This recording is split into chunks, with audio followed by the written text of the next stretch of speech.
jërë ngeen jëf yéen ñi safoo site internet bi di Buzz Actu 221 ñu neen leen bu baax jaajëfal leen ci kóolu tege sopp bi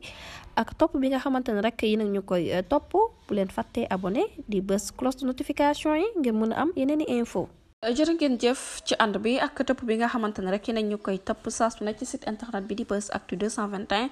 li gën a fës ci bopp xabaar yi nag dinañ koy door rek Sénégal mi nga xamante ne rek daal di war nay door nag ci chapeau rouge yi nga xamante ne rek dafa ñeel 83 millions de dollars yi nga xamante ne rek war na ko recevoir mu nekk dogal boo xamante ne rek mel na ne rek daal dinay indi nag ab nooyi bu neex a neex wala sax daal dinay indi air pur ci ñi nga xamante ne rek ñoom ñooy autorité sénégalais yi rawatina ci contexte bi nga xamante ne daal dinañu nemmeeku tension budgétaire ci ab lettre bu ñu jagleel ministre de l'économie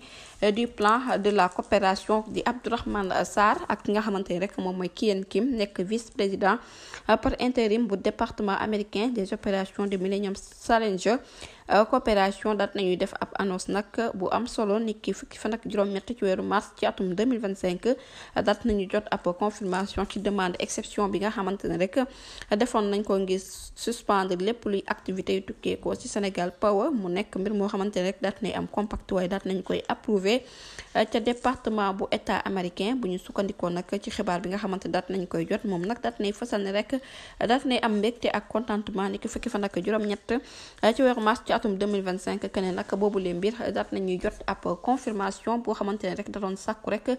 ci demande exception ngir ñu dakkal nag yenn activités yi nga xamante ne rek Sénégal Power Compact mbir mu nu mel nag daat nañ koy approuvé ca département état américain mu nekk texte bi nga xamante ne rek Kien Kim daat na koy bind rek ci ab correspondance boo xamante ne rek le quotidien d'enquête moom moo ko daal di fësal mu daal di cay toftal nag boobu lee mbir dina leen may ñu débloqué lu tollu ci 83 millions de dollars yoo xamante ne rek ci fond la ngir mën a yéegalaat liggéey bi wala sax dooraat liggéey bi nga xamante ne rek Sénégal Power Compact daal di woon na koy amal ak boobu lee réew mu nekk période boo xamante ne rek defoon na pause waaye nag ne nañ war a nekk fin ci 20 avril 2025 ñu fàttali leen rek ginnaaw bu mu jëlee bopp nguur gi moom Donald Trump dafa dakkaloon lépp luy ndimbal rek ñu dippee ko aide publique américain mu nekkoon mbir moo xamante ne rek toog na diirëb juróom-ñeent fukki fan yoo xamante ne rek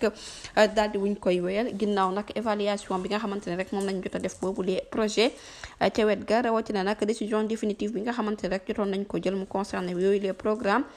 projet bi nag dañ ko daal di woon gelé foofa ci administration américaine bu Sénégal Power Compact bi nga xamante ne rek mën na am avancé ci dérogation yi nga xamante ne rek daat nañu koy teg du ñàkk dinañ ci ñëwaat ci yeneen jotaayu xabaar jërë ngeen jëf ci ànd bi bu leen fàtte abonné bës cloche de notification yi ngir mën a am yeneen xibaar